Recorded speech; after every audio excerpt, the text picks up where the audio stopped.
أفي غابة صغيرة أفي غابة صغيرة على ضفاف بركة على ضفاف بركة كانت تعيش سلحفاة شجاعة تسمى نورا.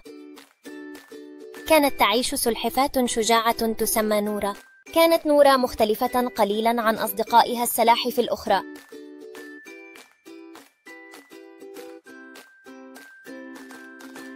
كانت نورا مختلفة قليلا عن أصدقائها السلاحف الأخرى، حيث كان الدرع الذي كانت تحمله صغيرا وغير منتظم الشكل.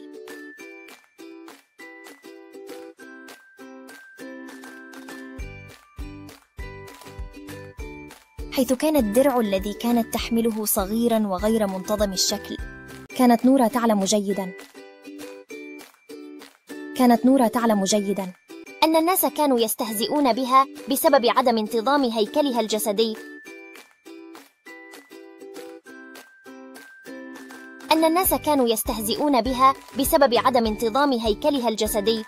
ولكن بسبب كسلها الجسدي لم تحاول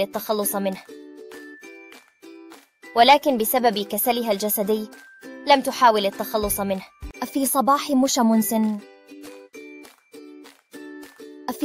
مشمس عندما كانت نورا تقف على ضفاف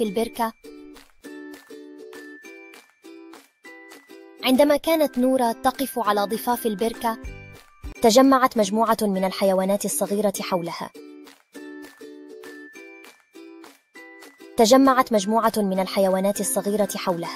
كانت المجموعة تخطط لمغامرة مثيرة.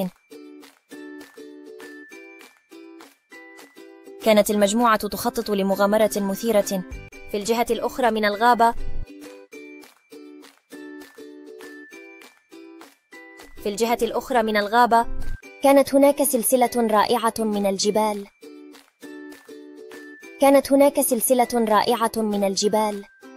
التي كانت مشهورة بجمالها الطبيعي ومناظرها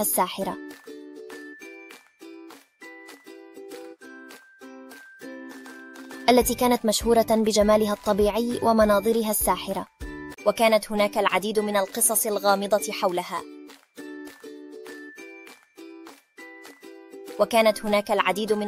الغامضة حولها. عندما سمعت نورا كلمات تلك الحيوانات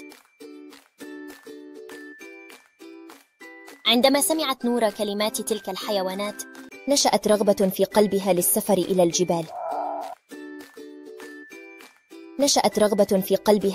إلى الجبال. وأرادت أن تكون جزءا من مغامرتهن،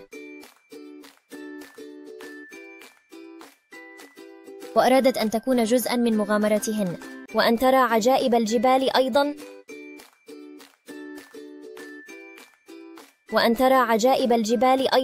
ومع ذلك عرقلها الشك في نفسها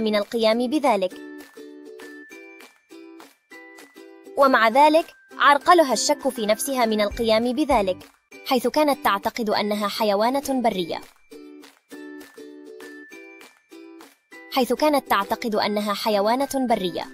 ولا يمكنها الذهاب مع تلك الحيوانات.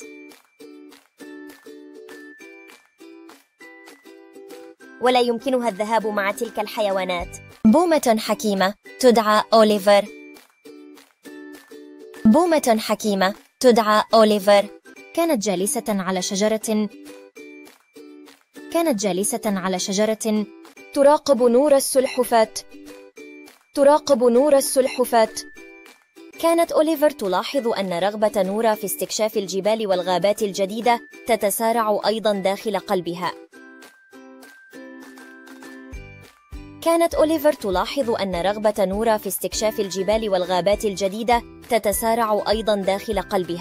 رأت أن نورا كانت حيوانة شجاعة مثل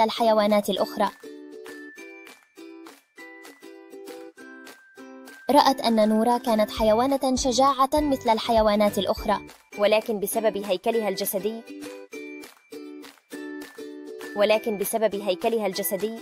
كانت تعتبر نفسها أقل قيمة. قالت لها: كن حذرة يا سلحفاة. لا داعي للقلق بشأن هيكلك الجسدي. لا داعي للقلق بشأن هيكلك الجسدي. يمكنك أيضا الانضمام إلى هذه الرحلة مثل الحيوانات الأخرى.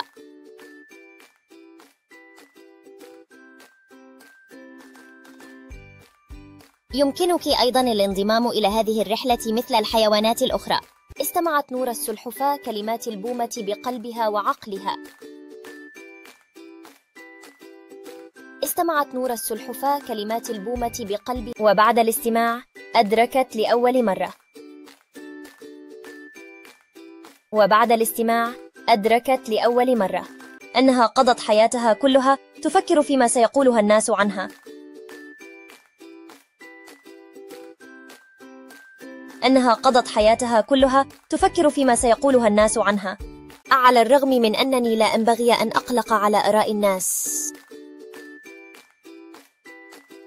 على الرغم من أنني لا أنبغي أن أقلق على آراء الناس، بل أركز على تفكيري وحياتي.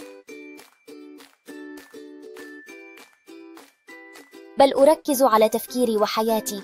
وقامت بالنهوض بعزم جديد وذهبت إلى مجموعة الحيوانات. وقامت بالنهوض بعزم جديد وذهبت إلى مجموعة الحيوانات، وسألتهن إذا كان يمكنها الانضمام إليها في مغامرتهن.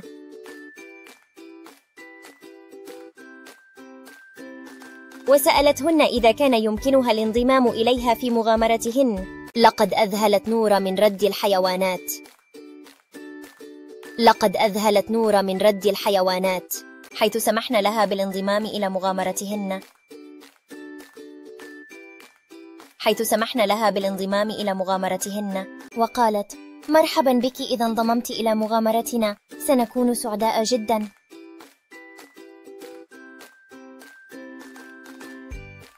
وقالت: مرحبا بك، إذا انضممت إلى مغامرتنا سنكون سعداء جدا. عندما انطلقت جميع الحيوانات في رحلة مثيرة عندما انطلقت جميع الحيوانات في رحلة مثيرة، واجهنا العديد من المشاكل في الطريق. واجهنا العديد من المشاكل في الطريق. وقفت نورا أيضا مع هؤلاء الحيوانات في هذه الصعوبات. وقفت نورا أيضا مع هؤلاء الحيوانات في هذه الصعوبات. كان الجميع مندهشا لرؤية شجاعتها.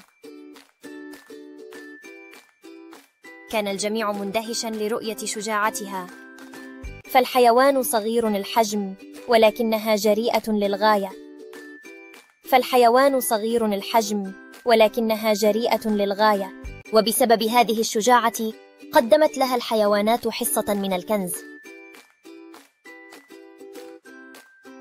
وبسبب هذه الشجاعة قدمت لها الحيوانات حصة من الكنز الذي وجدنه في مغامرتهن. الذي وجدنه في مغامرتهن. أكانت جميع الحيوانات سعيدة لأن جميعها حصلت على جزء من الكنز. أكانت جميع الحيوانات سعيدة لأن جميعها حصلت على جزء من الكنز. هذه الرحلة المغامرة قد غيرت حياة جميع الحيوانات. هذه الرحلة المغامرة قد غيرت حياة جميع الحيوانات.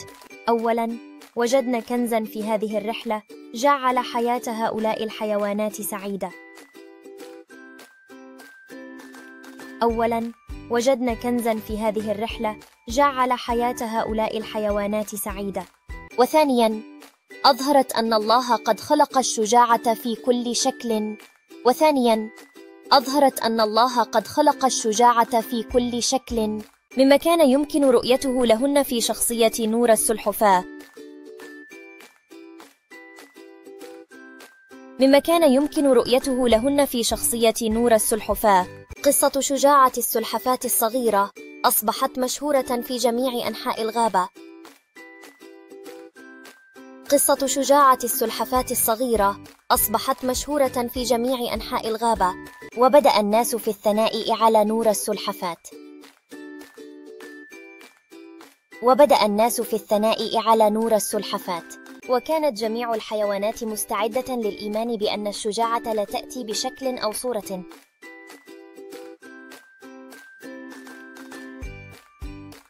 وكانت جميع الحيوانات مستعدة للإيمان بأن الشجاعة لا تأتي بشكل أو صورة، بل إنها تولد في قلب كل إنسان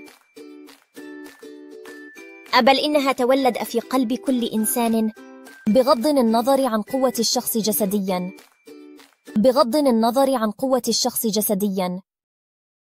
إذا كان ضعيفاً في قلبه فهو حقاً جبان.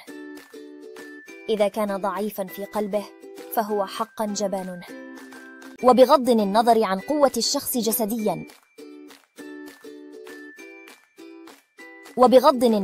قوة الشخص جسدياً، إذا كان قوياً في قلبه فهو حقاً شخص قوي وشجاع.